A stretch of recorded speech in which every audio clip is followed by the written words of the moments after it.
What about like end users? So like if somebody's building a house and they're like, I want to know about this, right? Is that something that would be able, that they could kind of make an appointment and go through this?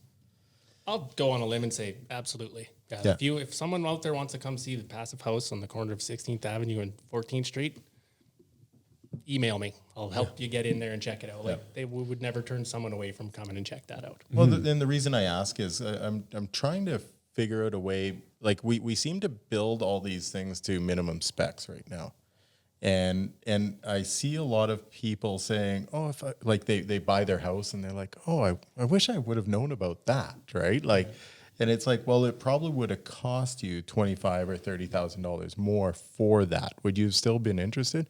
Well, yeah, that's only $1,000 a year more on my mortgage, right? Yeah, I would have done that if I was going to save 10% on my heating cost, right? Over that time, man. Yeah, so like how do we educate the end users so that we push the specs to a better built house, right? So one of those things was like making that aware, because the only time I ever see passive houses in the general public are on trade shows, and it's like they get to walk through and everybody's kind of pushing them from behind, so they can't actually learn about it. It's just kind of like, oh well, this looks all like what I have like anyway. Regular house. Yeah, they don't actually know what's going into that house. Yeah. I don't feel like a lot of people, the people that work downtown who have nothing to do with construction or trades, like. They're looking at the specs that are on the table and they're picking their dream home or whatever, right? Like they're not necessarily thinking about ways to be more efficient, right? I honestly think, like at the risk of sounding maybe a little bit jaded, that it's more systemic than that. Like it's the developers, right? And it's I don't want to say like the old boys club, but like there's a lot of room for disruption in development and construction industry in general, right? Like these are handshakes that got made 10 years ago on these parcels of land with Builder X, and, they're going to do it cheap. Mm-hmm. But now you, as a tradesperson, if you're building a house, how important is that to you? Because you're educated with it, right? Like, is that something that you would say, no, I want this in there and I want this in there, right? Me personally? Yeah, you personally. Yeah, I would. Like if I would personally, I'd like to be completely off the grid. Like that would be amazing. Right? Yeah. But there's a lot of barriers, that they don't want you to be off the grid necessarily, right? Yeah. But so educating that general public to drive that home and make the builders offer something different. Because I guess that was the one thing that always bothered me as a manufacturer's rep was like hydronics is so much more efficient. Like, why are your salespeople like, what if I gave you a video that they just had to push play? They didn't even have to know anything about it. They just push play. And how many people would opt to go with that just because of that 2-minute video was like, oh, this is going to be more comfortable and I'm going to pay less money. I want to know more about that.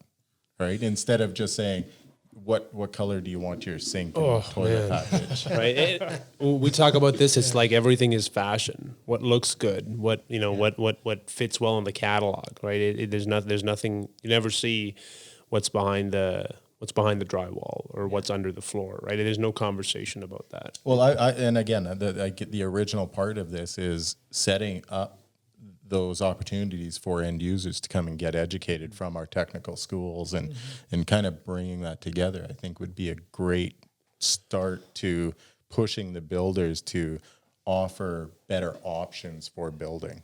Right? Almost like buy.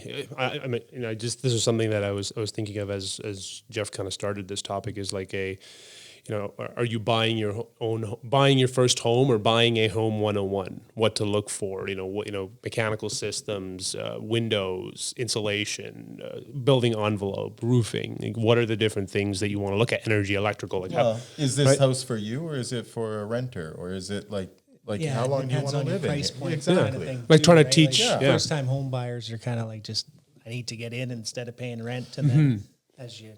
But I mean, we're looking at creative ways of changing mortgage regulations based on like, hey, maybe you could get a 30-year mortgage because the house is this efficient or built with this, right? So I guess trying to get have a creative solution in order to promote that, right? Right.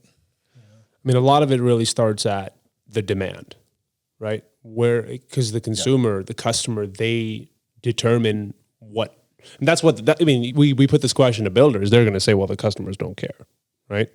And that's really what they're going to say, because the customer wants the nice shiny granite countertop and these blinds, and they want, what they do know about the mechanical, is that they want that nice shiny, smart thermostat. That's the extent of their knowledge on the mechanical. For not everybody as a generalization, but Well, no, let's a lot of them, if right? I you mean, explore Tom it, right there, he's like, yeah, that's me, right? If you do a study, I think like somebody phoned like 5,000 homeowners and asked them what kind of furnace they had.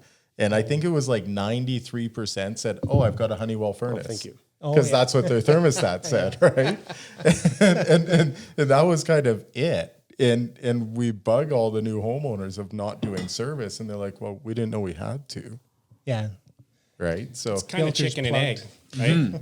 and that's why I say, like, we gotta, I think for our industry to kind of excel beyond just offering that minimum, we have to get creative outside to educate the general homeowners. Because I think this year we're building 5,000 new condos, I just read the other day. Oh, yeah. And they're talking about a saturated market.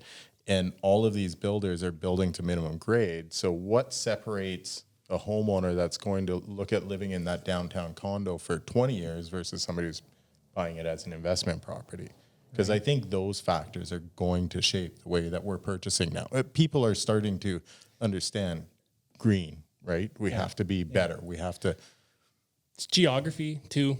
Like we're in Alberta. Look at the economy. Everyone talks about growth and the economy, growth, right? But what about sustainability and the economy? Like, does everyone really need a raise every year, or can we just be content with what I made last year? And you know, but it's not the way we're programmed to think, right? It's not the way our culture really operates. Right? Yeah. People want to keep up with the Joneses and get a raise and be their boss's boss and all those things, right? So it's part of what you have to consider if you're really thinking about it, right?